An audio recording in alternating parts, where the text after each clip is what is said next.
The conference room went silent when I slid the credit report across the table. My mother's face drained of color, my father's hand froze midair, and my brother Cameron, golden boy Cameron who could do no wrong, looked like he'd just seen a ghost. Because right there, highlighted in yellow, was a $75,000 loan opened in my name, using my social security number, and none of them thought I'd ever find out. Don't forget to like, share, and subscribe, and tell me where you're watching from. My name is Sophie, and I'm 32 years old. I'm a registered nurse at a hospital in Phoenix. I work 12-hour shifts. I live in a small one-bedroom apartment, and I've been financially independent since I turned 18. My younger brother, Cameron, is 28, and he's never worked a real job in his life. Growing up, I was invisible. Cameron was the star, the athlete, the charmer, the one with so much potential. I was just there. When I got straight A's, my parents said that's expected. When Cameron passed his classes with C's, they threw him a party. When I worked 2 jobs to pay for community college, they didn't offer to help. When Cameron wanted to go to a private university, they took out loans to make it happen, but that wasn't the worst part. The worst part was that I thought it was normal. I thought I was supposed to struggle while he succeeded.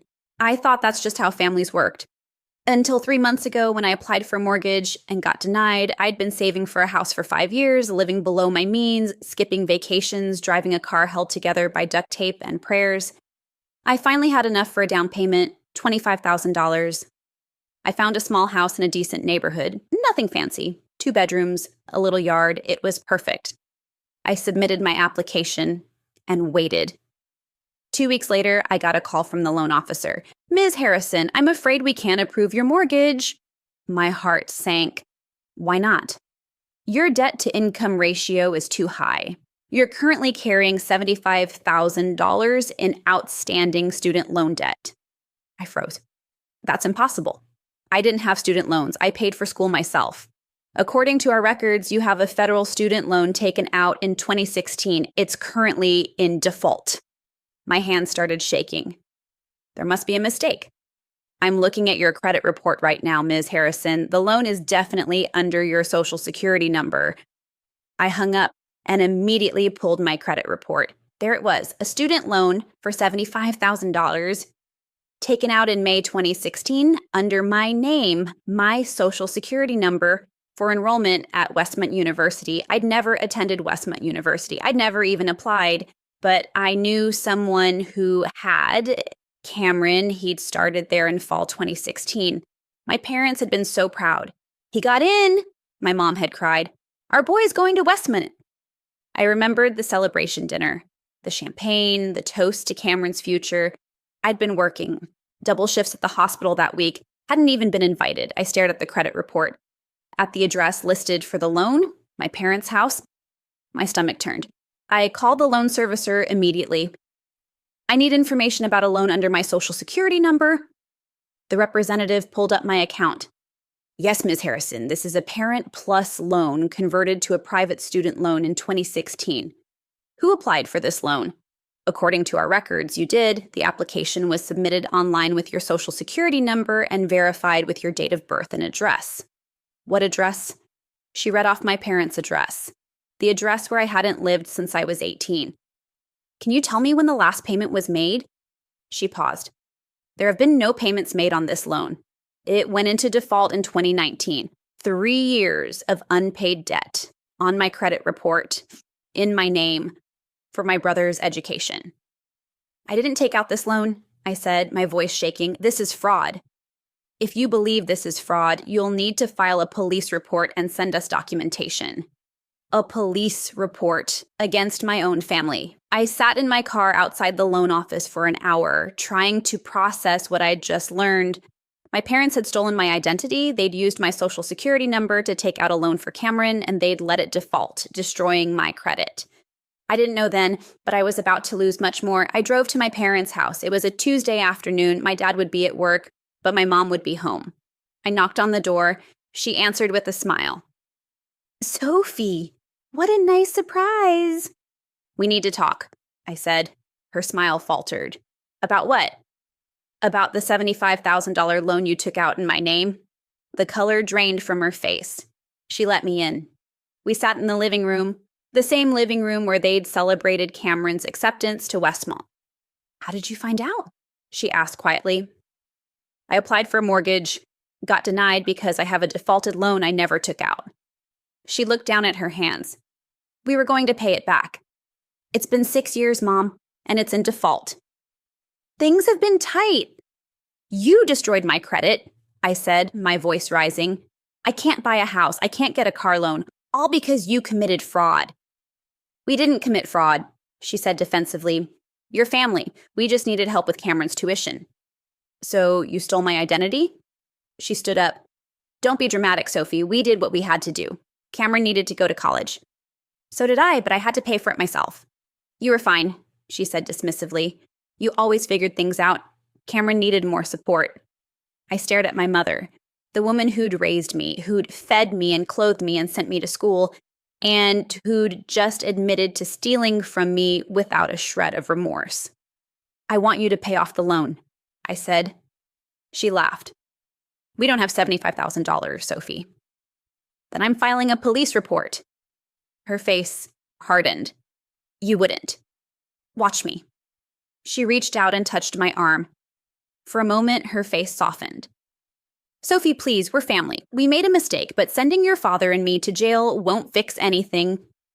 And for just a second, I hesitated, because she looked genuinely afraid, because she was still my mother, but then she spoke again. Besides, what will people think? Your father has a reputation. This would ruin him. And I realized she wasn't sorry. She was just scared of consequences. I left without another word, drove straight to the police station, filed a report for identity theft. The officer took my statement. You understand this could result in charges against your family members? I understand. He nodded. We'll investigate. It'll take some time. How much time? Could be weeks. Could be months. I thought about my mortgage application, my dream house slipping away, my ruined credit. Is there anything I can do in the meantime? I asked. You can contact a lawyer, see about getting the debt removed from your credit report. A lawyer. More money I didn't have, because my family had stolen my ability to borrow it. 2 days later, Cameron called me. What the hell, Sophie? Excuse me. Mom said you filed a police report. Are you insane? I was quiet. Cameron, did you know about the loan? Silence. Did you know they took it out in my name? I thought it was a Parent Plus loan.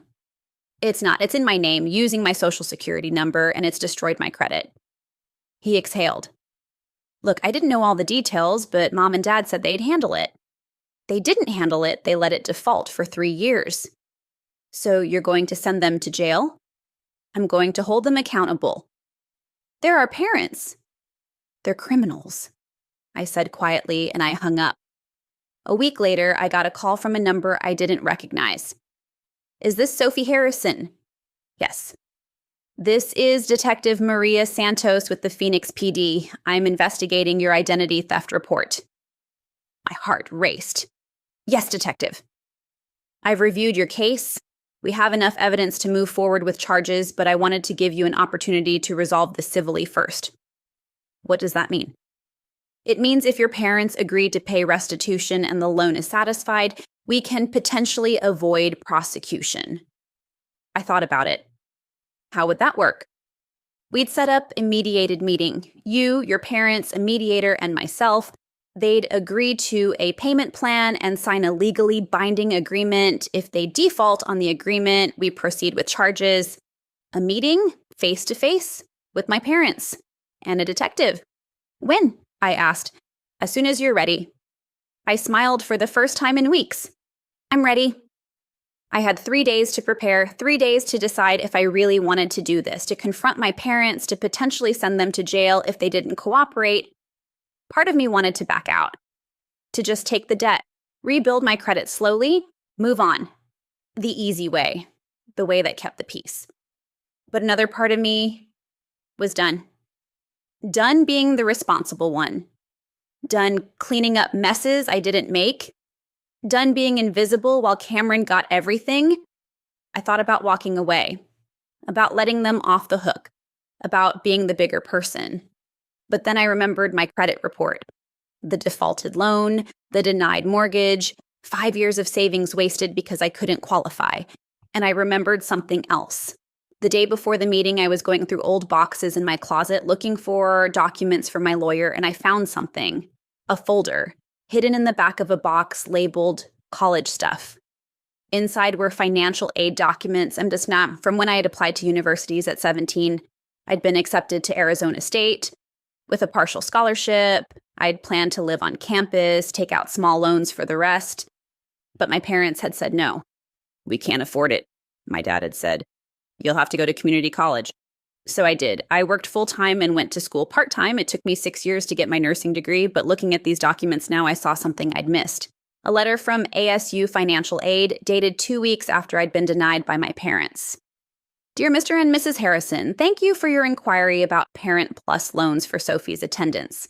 Based on the information you provided, you would qualify for up to $45.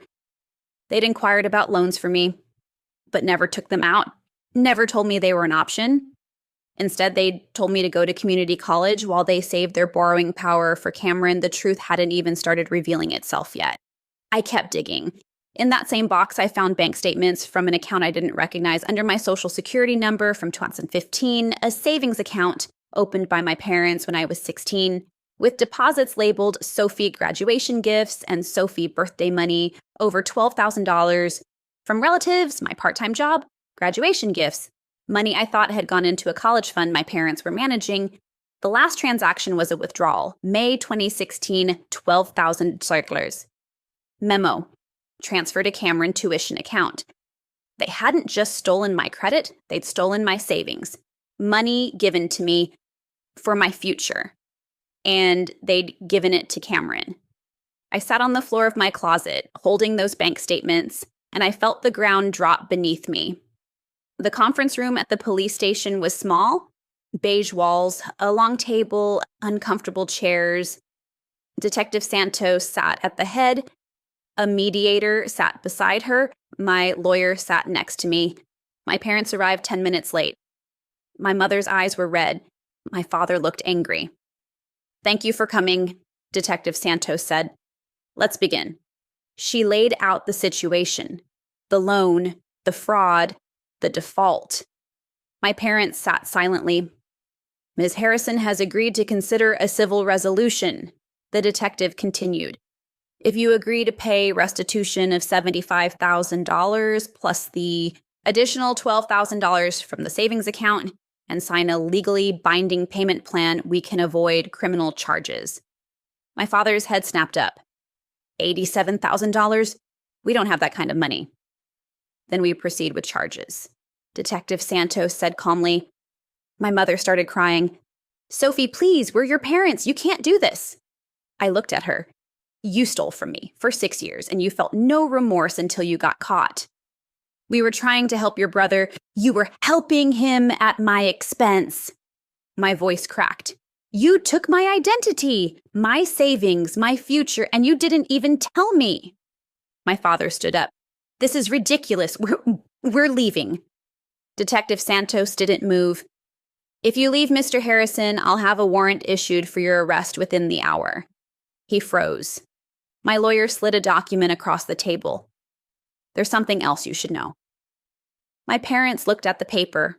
It was a title document for their house. "What is this?" my dad asked. "It's a lien," my lawyer said. "Filed this morning. If Ms. Harrison wins a civil judgment, your house will be used to satisfy the debt." My mother gasped. "You'd take our home?" "You took my future," I said quietly. "Why should your home be protected when mine isn't?" My father's face went red. "You ungrateful—" "Mr. Harrison," Detective Santos warned. He sat down. And that's when Cameron walked in. "What are you doing here?" my mom asked. Cameron looked terrible, like he hadn't slept in days. "I was subpoenaed," he said quietly, "to testify about the loan." My parents went pale. "Cameron, you don't have to," my dad started. "Yes, I do," Cameron said. "Because Sophie's right.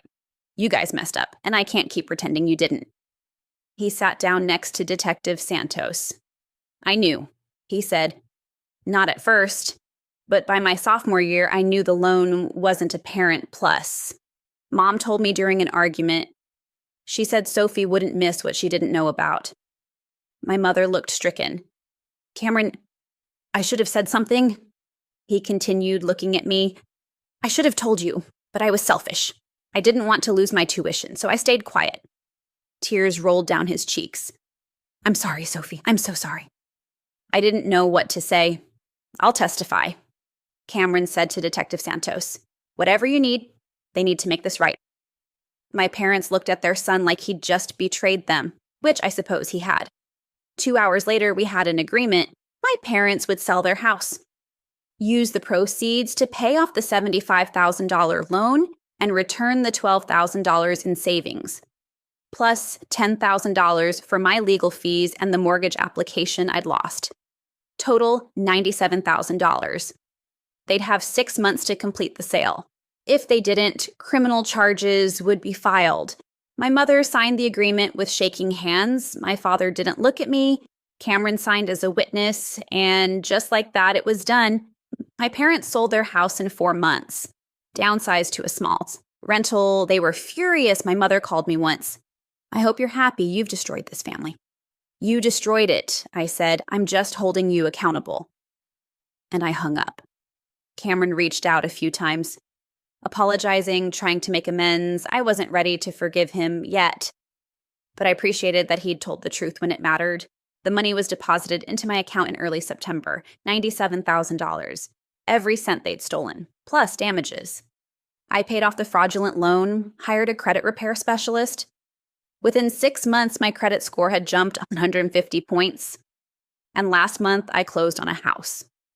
Not the first one, but a better one. 3 bedrooms, a backyard, a garage, mine. I'm sitting in my living room right now in my house that I bought with money I earned and money I fought for. There's a box on the coffee table. Inside are the bank statements, the loan documents, the police report, the signed agreement, evidence of everything they took and everything I took back. My parents haven't spoken to me in 8 months. I'm okay with that. Cameron texted me last week. I'm in therapy, working through some stuff. Hope you're doing well. I texted back, good luck. It wasn't forgiveness, but it was something. People ask me if I regret it, if I wish I'd handled it differently, if I feel guilty for what happened to my parents. And the answer is no, because for the first time in my life, I chose myself. I didn't accept the scraps. I didn't stay quiet. I didn't carry their consequences. I stood up, I fought back, and I won. Not because they paid me back, but because I finally understood my worth. And I stopped letting them take it from me.